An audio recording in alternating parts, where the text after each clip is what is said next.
Hello everyone, আমি সুতপা।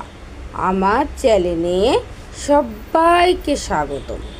প্রতিদিনের মতো আজকেও আমি রেডি হচ্ছি আমার গন্তব্য, আমার দোকানে যাওয়ার জন্য। আজ কিছু কথা তোমাদের সাথে শেয়ার করি।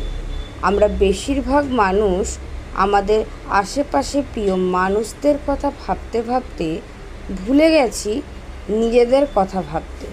অবশ্য এটা আমাদের মা বাবার শিক্ষা।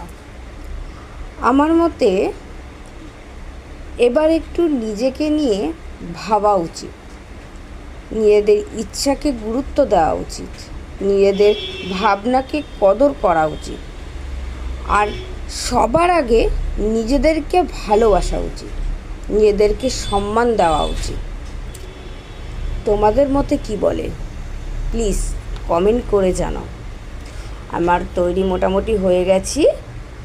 এটা আমার ফাইনাল লুক। কেমন লাগছে আমাকে প্লিজ বলো।